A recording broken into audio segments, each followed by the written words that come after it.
There is no tomorrow. There is no tomorrow. There is no tomorrow. Hello again, I'm Jim Lampley, and I'm here to announce that after a few years away from ringside, I will be returning on May 2 under the banner of the Ring Magazine to cover the triple header in Times Square that involves Ryan Garcia, Devin Haney, and Teofimo Lopez, a new groundbreaking event for the sport outside in the middle of New York City. I'll be back at ringside to call blow by blow. Couldn't be more excited about it. It happened. It happened. And with those words, the great Jim Lampley said he's coming back. You saw the picture up there. That's about your book. We're going to talk about that. But Jim, as a fan and a former colleague of yours, all I can say is it's about damn time Jim Lampley's calling fights again. As a fan and as a former colleague of yours, George, I'm just grateful that somehow I have finally achieved an opportunity to come back and do the thing I most love doing, which is calling blow by blow for boxing matches. I hope I can still be credible and definitive in my ability to do that. We'll find out. All gratitude to Turki Al Sheikh, who did this on his own, reached out to me on his own, made clear that this was a personal initiative of his to get me back into a blow by blow chair. And I couldn't be more grateful to him. Well, it shows you how smart Turkey is. I mean, to me, this is a no-brainer. This is something that should have been done years ago. And I know you've talked about that a lot. I want to run a couple of numbers by you. Now, your last fight was December 8, 2018 with HBO. Your next one is May 2, 2025. That's 56,087 hours roughly between fights and 2,337 days. So I've texted you a little bit before this, but how do you prepare for this after such a long time off? I'm apprehensive, and part one of the preparation is to be properly apprehensive about the obstacles relative to coming back after so much time away from the microphone. Obviously, I should and will go back and look at past calls of fights, and particularly relative to the fighters on this card, although I've never called a Devin Haney fight, never called a Ryan Garcia fight, never called a Teofimo Lopez fight. So all of those are new enterprises for me. It's all going to be about legitimate hard work preparation, not underestimating the task, if anything, overestimating the task, paying proper respect to the kind of work and the quality of the work that I'll have to do well, and then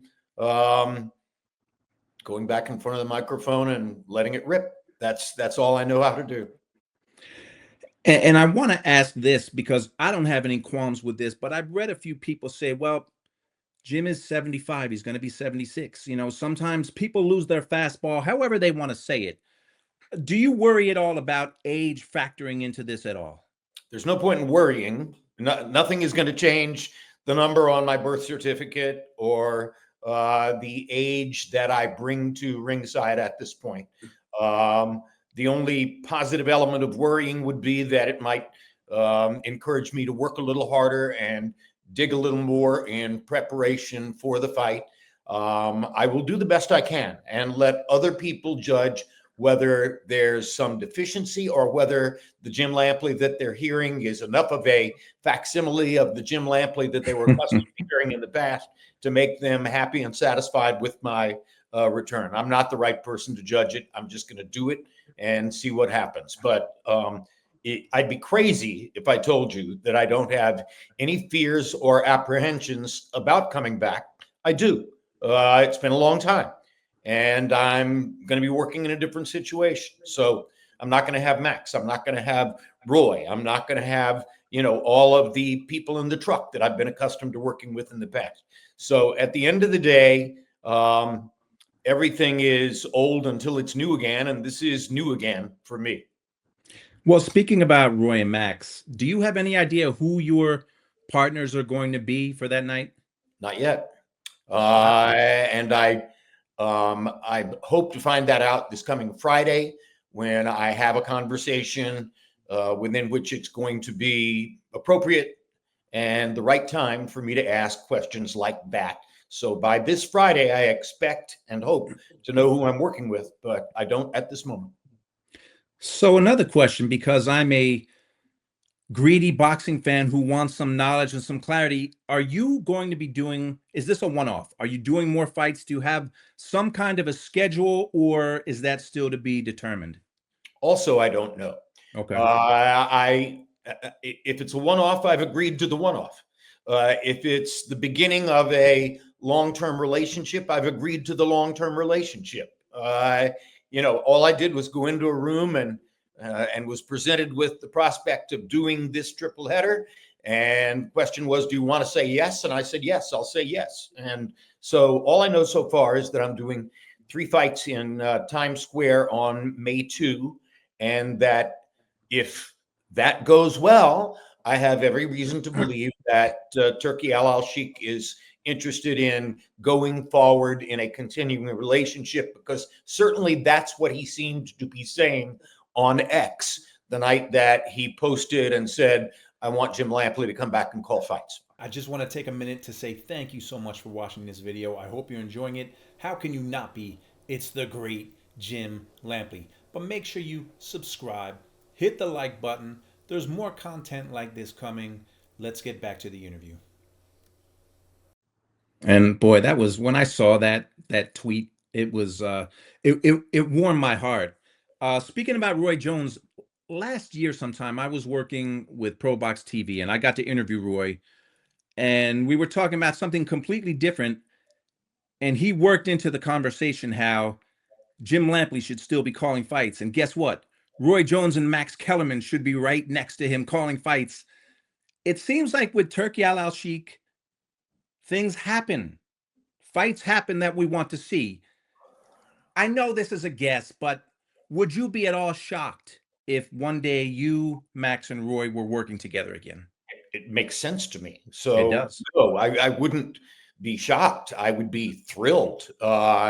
Obviously, there's a favoritism element. They're 2 of my closest friends in the world, and I admire and respect them both. And mostly I admire and respect them for their knowledge and concern relative to boxing. They're like me. They're devoted to the sport. They want to tell stories well. And obviously I have a comfort level working with both Roy and Max. So yeah, I can dream that might happen. Again, I don't understand why I've been away from Blow by Blow for 6 years. So it's even more difficult for me to understand why Roy and Max were both available and neither of them have been in that position. I just can't fathom it. But I'm going to come back. I'm going to do this work and try to make it go as well as I can possibly make it go, and then see what happens from there. And if I can somehow use my position and whatever influence I might have to ultimately bring Roy and Max back to ringside too, that would be fantastic. But I don't have the individual power to do it. Wow, fantastic is one way to describe that. I mean, that would be amazing, and all we can do is hope. But again, Turkey seems to make things happen. Now, Max, I mean, I don't know what his contractual obligations are, but man, that would be a beautiful thing to have. Well, I the think, three of I you. think it would be thrilling, and obviously it'd be thrilling for me. And one thing I've managed to figure out in the past 6 years is that there are probably some people out there in the sport who don't want to see any part of Jim Lampley, and probably don't want to see Roy Jones or Max Kellerman too, and who have some antipathy to the culture of HBO and the amount of glory that HBO achieved over the years. People get jealous. People feel like, okay, pay attention to me or pay attention to us. I don't know how much those things filter in to what we're talking about. The only thing I can control is, can I go to ringside? Can I do the preparation? Can I call fights with the same level of accuracy and integrity that I used to bring to it? If you want to give me credit for accuracy and integrity, maybe some people don't. But at the end of the day, I will do the best I can, and I will hope that as we go forward into the future, that can also redound to the advantage of Max and Roy. And I have no way of knowing whether that can happen. You brought up HBO, and I was lucky enough to to be at HBO for 15 years and got to do some work with you, which, by the way, was thrilling. I can remember very vividly the first time I met you. I forget which fight it was, but you were calling a fight with Larry Merchant and George Foreman. And when I met you guys, as a boxing fan, you guys were stars. And of course, George Foreman is George Foreman. Um, it was really a thrill to be able to work with you for 15 years. And you talked about HBO, the benchmark that HBO was. A lot of a big part of that was you. And just to have you back calling fights for me and for a lot of fans, I know you say there's some people that there are always haters out there, people who dislike people for whatever reason. But I can tell you this, there's going to be a lot more boxing fans that are happy rather than sad with having you back calling fights. And when I go back to ringside, I will carry with me in my heart my long relationships with Larry and George, all of the things they taught me and instructed me to understand, because both of them, of course, were more integral and central to boxing over a longer period of time than I was. And also the reverberative pride that I'll keep for the rest of my life that a respected and knowledgeable television critic in the New York Daily News many years ago wrote a column in which he said, Lampley, Merchant, and Foreman is the greatest three-man broadcasting team in the history of sports television. Bob Race wrote that. Now, think about it. That was a New York paper talking about the three of us as a boxing team, as the best three-man announced team in the history of sports television, not Gifford, Meredith, and Cosell. Wow. Lampley, Merchant, and Foreman. And I don't think Raceman was forgetting about Gifford, Meredith, and Cosell. And obviously, I have respect for all three of them. So all I'm saying is that if I think about the 10 things that I'm most proud of going to my grave, one of them might be Bob Raceman once wrote in the New York Daily News, Larry and George and I were the greatest three-man team in the history of broadcasting. And I think, you know, there was a lot that went into that. And part of it that really helped to make us good was that George didn't need to be agreed with, and he didn't need to agree with us. George was a natural sort of provocative thinker, and as such, he was a far better expert commentator than I at first had imagined he was going to be. You know what's pretty amazing? You just said what Raceman said about the trio, you, Larry, and George. So you have that trio, which is an all-star trio, and then you have yourself, Max, and Roy. But obviously, what they have in common is you. But that's two different teams, almost two different eras. They're both all-star teams, and you're both at the center. You're at the center of both of them. That's pretty cool. Yes, generationally different for the zeitgeist at their times. Roy and Max were the right accompaniment for me during the years that I called fights with them. Larry and George were the right accompaniment for me during the years that I called fights with them. Time passes, things change. I was astonishingly lucky to have those two sets of colleagues at the moments when I had them. And they elevated me, okay? I mean, a large part of my reputation in this space stems from the fact that I worked with great people. And those four men are all great people. And by the way, you haven't put in, and I haven't yet put into that Emmanuel, my closest male friend ever, Emmanuel Stewart. It's hard for me to this day to say his name without choking up because I loved him so much. But Emmanuel was another truly great expert commentator. I mean, you're right. Who can ever forget Gaddy Ward 1 and just Emmanuel screaming, "Oh my God," over and over? That you couldn't have said it better. So, so everybody I worked with deserves credit. You, Dave Harmon in the truck, and I think I have him on May too.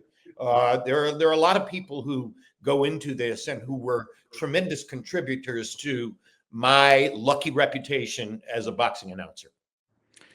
I watched your interview you did with Ariel Helwani not long Love ago, it. and Ariel, by the way, I remember him when he was an intern at HBO. I had only been at HBO for 2 or 3 years, and I loved talking to him because he was so enthusiastic, loved boxing, didn't know all that much, but he was so enthusiastic. I never could have imagined he would have gone to where he went today, but the interview you guys had was fabulous. I And think George, I just want to throw in one thing. The thing that you and Ariel share in common, which is such a gift to people like me, is natural curiosity. You have great natural curiosity. Ariel has great natural curiosity. It makes him, as you are, a provocative interviewer. And yes, I loved my sit-down conversation with him.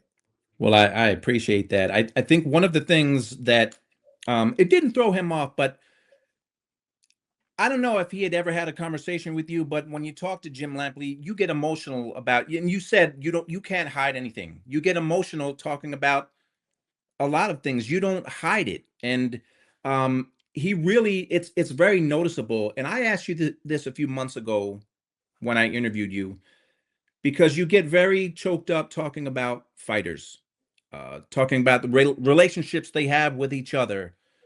Where does that emotion come from? Look at what they've given to me. Yes. Look at what fighters, through their sacrifice, through their natural generosity of spirit, through the fraternity of which they are all members, through the love that they share with each other increasingly as their careers progress and they leave the ring and then they wind up in Canastota for the Hall of Fame.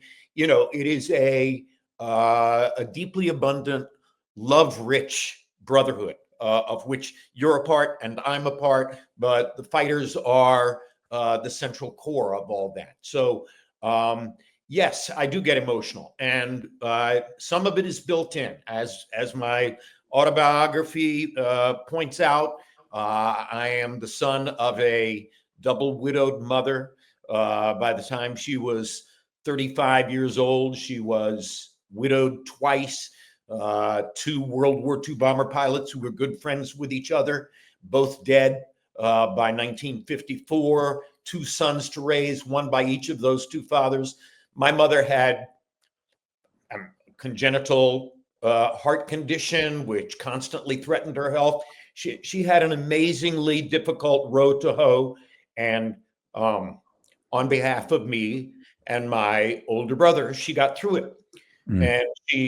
And she got us to adulthood in decent shape. And one of the things she did very specifically and very concertedly for me was to introduce me to sports, to show me every sports event that my father would have wanted me to see, starting with Sugar Ray Robinson versus Bobo Olson, Gillette Friday night fights in the summer of 1955 and or late year of 1955. And so, at the end of the day, I always say to people, the book is a story about me, but it's dedicated to my mother and my grandmother, because without them, I wouldn't be me, and the story wouldn't be what it is. And so I'm constantly in touch.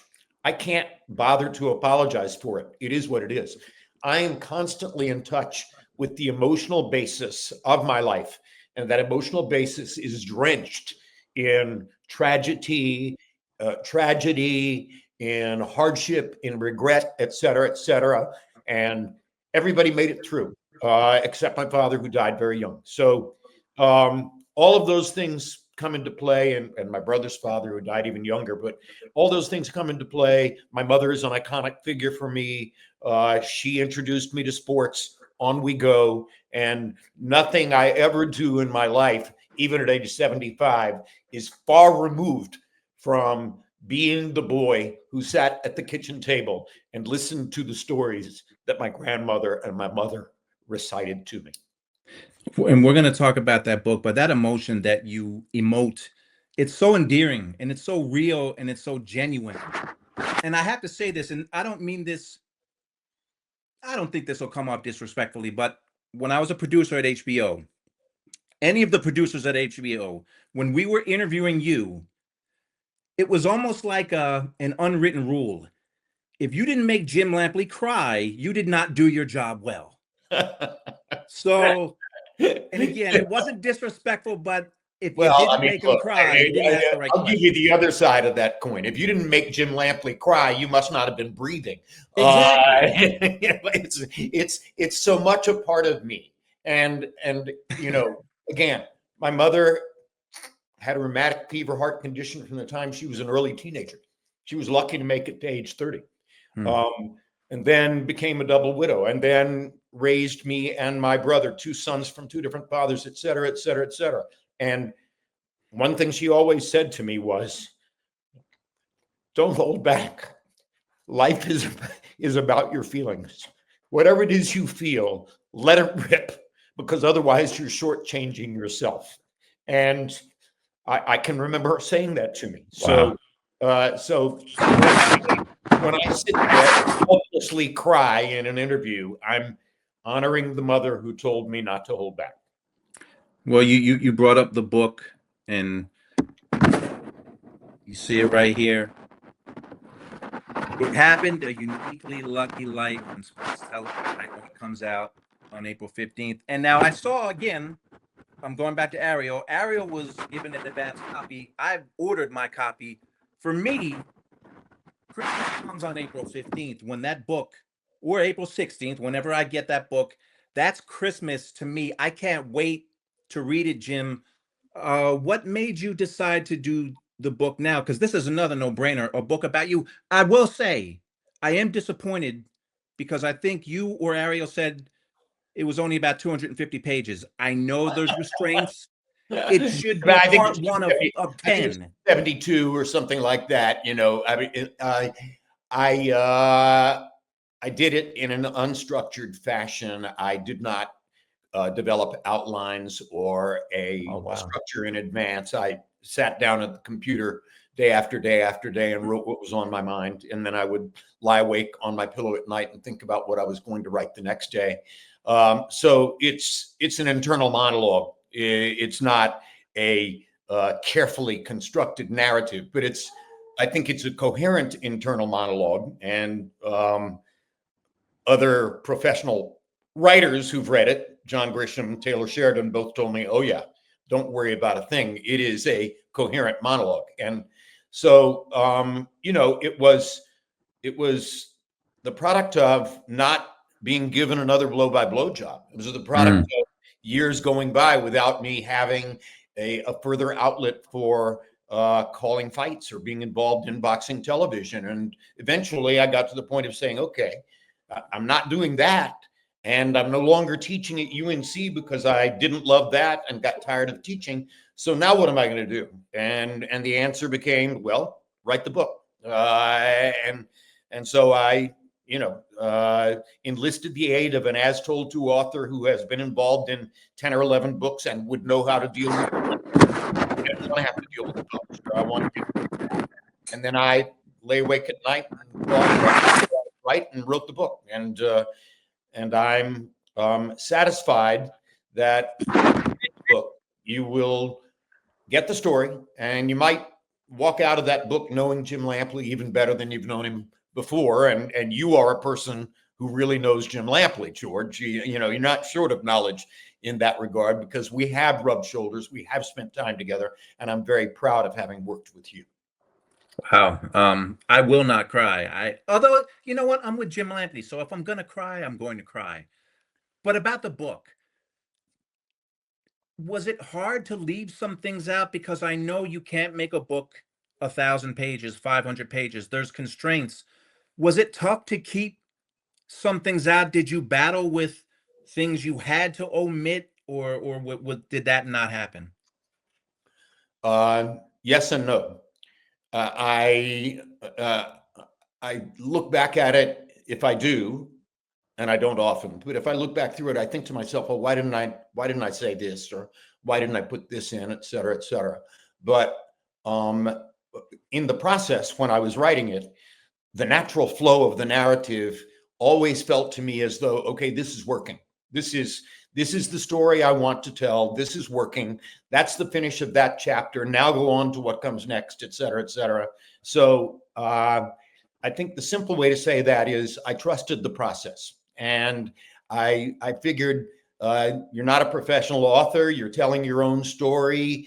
You want the story to feel the way you want it to feel. Trust your own process and let it flow. And that's what I did. And the people who have read the book say to me, including the two extremely professional writers who've read the book, they both say to me, it works. It's a really good story, and you should be proud of what you've done. So getting that kind of feedback from John Grisham and Taylor Sheridan is enough for me to feel confident and satisfied that I told a good story. Wow. Are there, when you're doing a book, because I know nothing about the book publishing business, but is there should you not, do they tell you to not do more than a certain amount of pages? Does the book have to be short enough? Not too short, but yet not too long? And, you know, it's funny. I did not get that feedback from the publisher because I had the as told to author, and I had specifically commissioned him. I had said, I don't want to get involved in any emotional confrontation or any kind of disagreement with the publisher. You deal with that. You do it. I will write what I write, and you do me the favor of managing the process in such a way that I get as much of what I put on those pages into the book. So Art Chansky did that for me. He did exactly what I asked him to do. He brought to bear his experience in having authored 10 or 11 books, and got that done. And you know, I never checked on them. I never went back and looked at what was happening to the manuscript, et cetera, et cetera. I just wrote, and I wrote until I was finished, and I said, Art, what do you think? And he said, it's a great book. So at that point, I figured, okay, don't try to gild the lily. Accept that naturalism is a right process for you. It was the right process for my mother. It was the right process for my grandmother. I was channeling them in delivering the book. So when Art said to me, it's a great book and you're going to be proud of it, I figured, all right, I'm done. And that was that. Am I right that it is coming out April 15th, correct? Yes, it's coming out April 15. It's available now via Amazon or Barnes & Noble advance order. I should have sent, I don't know, about 1,500 copies to close friends and colleagues all around the country. But the publisher is probably not terribly interested in giving out 1,500. I know they've given out some, and I'm grateful to them for that. And at the end of the day, it's not the world's most expensive book. I hope that people who buy it won't feel shortchanged. Well, I pre-ordered mine long ago. Last thing on the book, April 15th, as a boxing fan, I like to say, oh, that's in honor of Hagler and Hearns, which was on April 15th. Why the date April 15th? Just out of curiosity. Publisher chose that. I have no idea. I'll have to ask them if they knew about Hagler and Hearns. And of course, Emmanuel's amazing backstories behind Hagler and Hearns. And you probably know about Emmanuel coming into Tommy's room that afternoon and finding one of Tommy's buddies massaging his legs with liniment. That was one of the most dumbfounding stories that Emmanuel ever told me. And it's such a tremendous granular insight into why the fight was the way it was. Because once Emmanuel saw this guy rubbing Tommy's legs and realized what the effect on his legs was going to be, then he claimed to me that he said to Tommy, well, you better go right at him. You've got no other choice. And that's how the fight became what it became. And just to touch on that fight too, I mean, obviously one of the greatest fights I've ever seen, the greatest first round maybe I've ever seen, or maybe the greatest round. The greatest first round I ever saw. I mean, there may have been other first rounds that, are in the same category for boxing historians, but to me, it's the greatest first round I ever saw by a significant margin. And again, You wonder how in the world could have it happened that way when Tommy should have had the advantage as a boxer. And there's Emmanuel with the story. I came into the room. I found this guy rubbing his legs. I said, well, you better go right at him. You've got no other choice now. And this is not a shot at Tank Davis, but we saw what happened in the Tank Davis Lamont Roach fight. He claims hair grease got in his eye and he took a knee. Tommy Hearns broke his hand somewhere in that first round. I think it was the first right hand.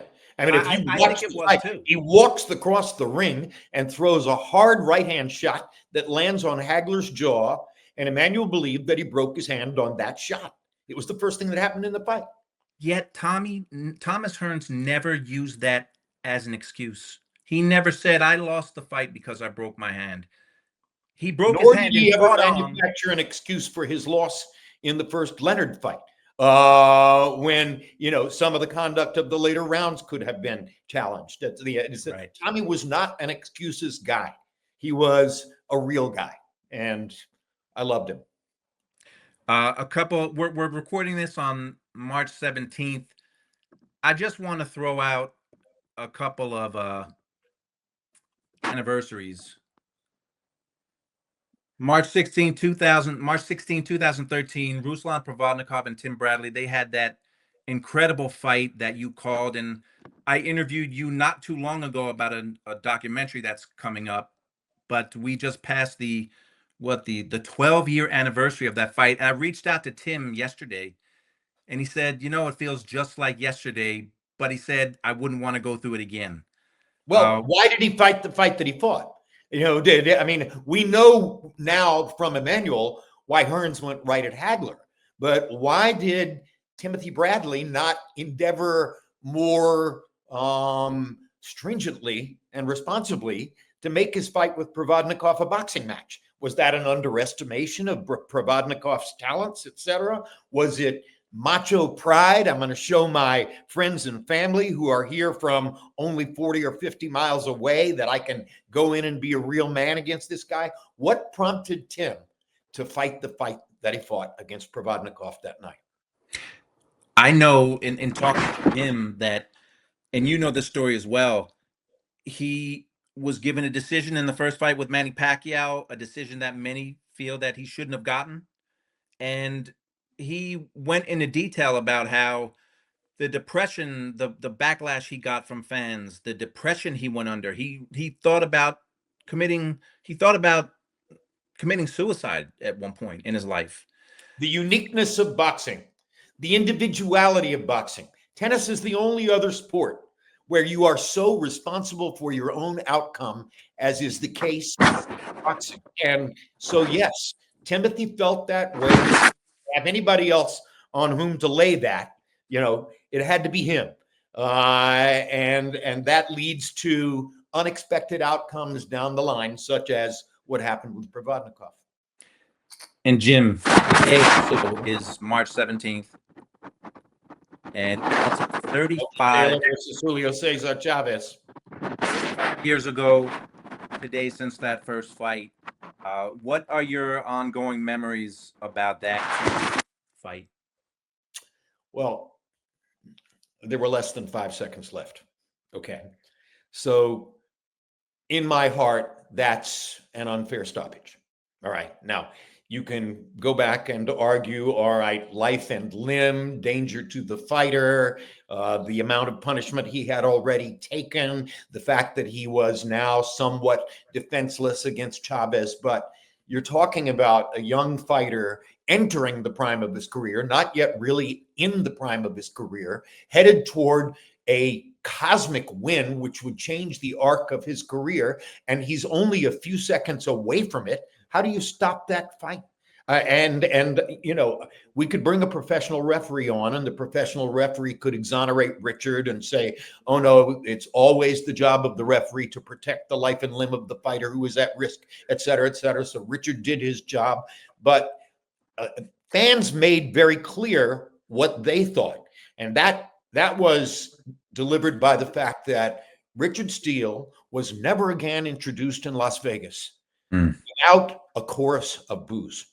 And that was what the boxing public really thought about the stoppage in Chavez Taylor. There were 3 seconds left, 2 seconds left. I think it was insane, and I think it was unfair to Meldrick.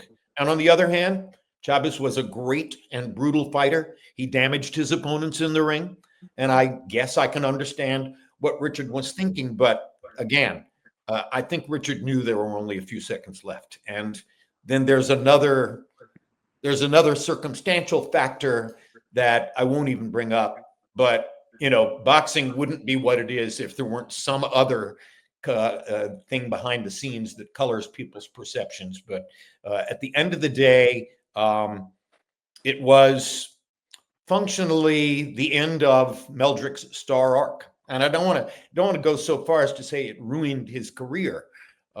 We know what he did before then, but I think he deserved a victory that night. Well, I often wonder how it changed the trajectory of his life, and I have not seen nor heard of Meldrick Taylor since we did Legendary Nights back in the early 2000s when we had video of him, and it was heartbreaking. This is on the streets over 20 years ago when he could barely talk. Meldrick Taylor is still with us. I don't know how he is. I don't know how his life would have turned out differently, but things would have been different had Richard Steele not stopped that fight. An Olympic gold medal fighter, a fighter who fought for the red, white, and blue, an unbeaten professional going into the ring against the most celebrated global figure in his weight class and dominating the boxing match for almost the entire fight, and then winding up having victory snatched away by that seemingly capricious referee's decision in the closing moments. 35 years ago. When you hear those kind of numbers, this was 10 years ago, 20, 35 years since that fight, does it feel like it or does it not? Shocking. Really shocking. Shocking to think that that's 35 years ago. Shocking to think that Foreman Moorer is 31 years ago. Shocking to think all these things for me. And oh, by the way, maybe that's why I haven't called any boxing matches in the last 6 years. I'm old. And all of these things that I watched and these perceptions that I have come from the oldness in me. But I don't think I'm done yet, and we're about to find out.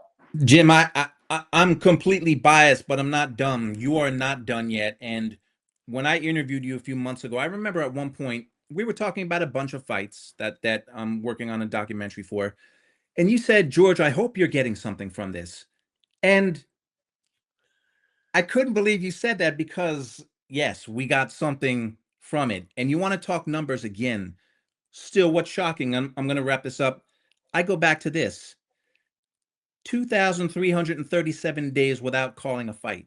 That streak of 2,337 comes to an end on May 2, and I can't wait. Look, I wore my Carolina blue in honor of you. For that, George.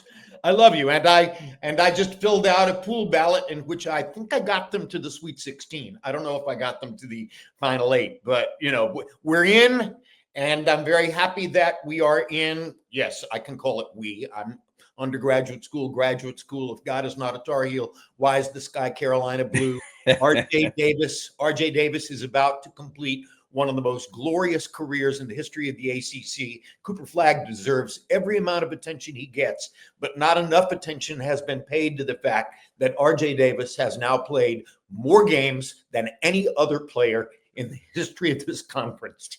And oh my God, is he beloved in Chapel Hill? That's another one. Senior day before the Duke game, not a dry eye in the house. And that was all about RJ Davis. So March Madness really is something. I mean, we're in March. It's an almost incomparable event.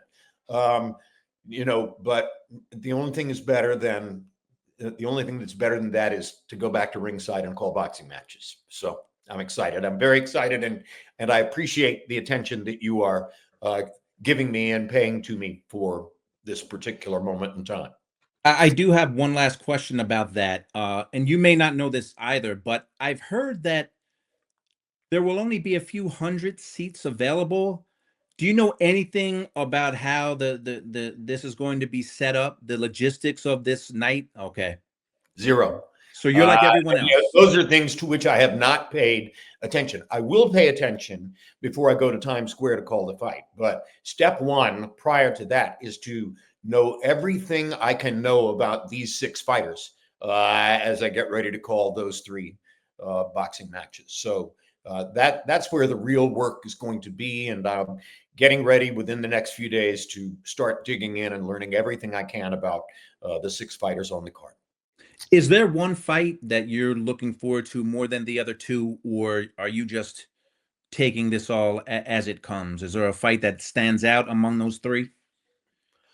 Well, there's every reason to be very interested and engaged in whatever happens in the process toward a potential Ryan Garcia versus Devin Haney rematch. But Teofimo Lopez is, at this point, to me, an enigmatic figure. What happened? Yes. What happened? And who is he now? And can he go back to being the cosmic talent he appeared to be when he beat Lomachenko? So I'm really intrigued by watching Teofimo, sitting down and talking to Teofimo for the first time. I've never actually met him face to face. I've met Ryan Garcia and I've met Devin Haney and had conversations with both, but not Teofimo. So yeah, the curiosity to me, the sort of stimulus of the unknown goes to the Teofimo fight. Well, May 2, Fatal Fury, that's what they're calling it. You're back on the mic April 15th. April 15th, the book comes out. You have a lot going on. And you have your grandkids in North Carolina. You seem like you're a busy man these days. You know, aside from the preparations that I did for the 14 Olympics telecasts I went to, this may be the most busy and time-consuming and intensely responsible period of my life. Promoting the book is a somewhat Herculean task. Preparing for first blow-by-blow in more than 6 years will be a somewhat Herculean task. Dealing with all the public ramifications of both those things, somewhat Herculean task. If you had said to me last year, okay, at the moment when you're 75, you'll be working harder than you've ever worked before. That's crazy. I'm not going to allow that to happen. Well, to paraphrase something that I saw on a book cover once, it happened. And here we go. I'm heading toward April 15. I'm heading toward May 2. And then we'll see where I am coming out of all that. And I keep delaying ending this. One last thing, the excitement level, because I'm excited. And I'm not Jim Lampley. I'm a boxing fan. Is it hard to sleep some nights because of the excitement? Oh, George, I'm a thoroughly unemotional metronome. Nothing gets to my heart. All right. So, I mean, there's nothing about this that in some way moves me emotionally. I'm way too cool for that. You know the truth, right? I know. I know. We both know what the truth is. Yes. And all I can say is I'm excited. Thank you to those people who have paid attention to me over the years. Thank you to most especially the fighters and the trainers and all the people in the sport. Thank you, Turki Al Sheikh, for giving me the opportunity to come back. All those things, I am overwhelmed with gratitude at this moment. And now I'll just try to put all of that aside, get control of my emotions, and call the fights.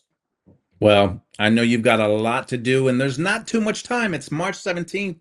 May 2 is going to creep up really fast. You're scaring me. You're scaring me, yes. I don't think Jim Lampley can get scared, but if you say so, Jim, thank you so much for this time. I can't wait. I've forgotten who said fear is your friend, but right. fear is your friend. It Customato, Mike Tyson, fear is your friend. Yeah, well, that was Mike. Yeah, yes. Well, he's right. Yeah, I think D'Amato probably taught that to him. D'Amato taught it to Tyson. Yes, came from Cuss. So I think it was Cuss probably who authored "Fear Is Your Friend." Fear is your friend, and I'm afraid right now. So that's good. Oh, I do have one last thing, Jim. You were talking to Ariel, and you had talked about the time your hip popped out. It was Chad Dawson was the champion. The name escaped you. it was Chad Dawson fighting Pascal, I believe was the fight where your hip popped out. I was there at that, and I think it happened more than once that you had some issues with your hip, but it was Chad Dawson was the fighter, I Well, believe. the very first dislocation took place at a pre-fight meal for an event in what we now call Staples Center. And I wound up going to a hospital which was literally across the street. And I think that Larry called blow by blow on the fight. Yes. I was not able to go back to ringside, and that was the first of 17 dislocations. And Jean Pascal versus Chad Dawson, on that one was later, and that dislocation took place on the morning of the fight, and I got out of the hospital about an hour before fight time and was coming off of a giant drug binge, because in order to remove, to put the ball back into the socket, they had to drug you out, et cetera, et cetera. And I was throwing up into a bucket at ringside 3 or 4 minutes before the opening on camera, the live opening on camera of Chad Dawson versus Jean Pascal in Montreal, and wound up calling the fight. And yeah, and I dislocated the hip on the morning of a fight in San Antonio, and wound up proposing to my current wife Deborah as the result of that. There are a lot of things. It's a bizarre story, but the right hip dislocated 17 times. That's 17 times that the ball was out of the socket. When the ball is out of the socket, you can't move. There is no motion you can do with your body, not even with your hands, that does not hurt you when the ball is out of the socket. So the fact that I survived that is bizarre in and of itself, because that was 17 times when, if I had not been able to reach a cell phone or had been completely alone, I would have dehydrated, gone into shock, and died, or gone into shock, dehydrated, and died. Any one of those times I could have died, and I'm still here. So again, one more time, it happened. It happened. I don't know how it happened, but it happened. Well, to bring this on a more uplifting note than the near-death experiences, May 2, and you mentioned Dave Harmon. You got a great producer. I've worked with Dave so much. So at least you have that presence, the two of you together. I've been saying goodbye for 15 minutes. I said a 30-minute interview. We're going on 50 because I keep saying goodbye. Jim, I could say goodbye for 3 hours, but well, I'm too long-winded. I know that, but that is not it. Again, anyone who's talked to you, the conversation could keep going, but May 2, I can't wait. I appreciate this time. And again, I cannot wait to hear you calling fights again. And I'm always here to do this again with you, George, anytime. So thank you very, very much for your interest. By the way, was it Roy Jones versus Julio Gonzalez in the arena in Los Angeles the first time I dislocated my hip? I believe it was. I won't. Yeah, it was a light heavyweight fight. I think it was Roy Jones versus Julio Gonzalez. I believe that was the fight. Yeah, exactly. That was the first dislocation, which took place at a pre-fight meal. And that was the first of the 17 times that the ball was out of the socket. So at the end of the day, the moral of the story is don't develop a hip dislocation syndrome. It happens too frequently. Well, there you go. More advice from Jim Lampley. Jim, again, thank you. And I look forward to talking to you again soon. Look forward to seeing you. And for me, May 2 cannot come soon enough. So thank you so much. My privilege. Thank you very much, George. All right, Jim, I'll talk to you soon. All right. Bye-bye. Subscribe to my YouTube page and you can win a once-in-a-lifetime, no-expenses-paid trip to check out the boxing memorabilia in my garage and in my home office. You can come hit the heavy bag and go through the hundreds of boxing magazines I have, and even take a picture with a life-size Oscar De La Hoya cardboard cutout that I took when I was at HBO. Subscribe now for your chance to win all of this.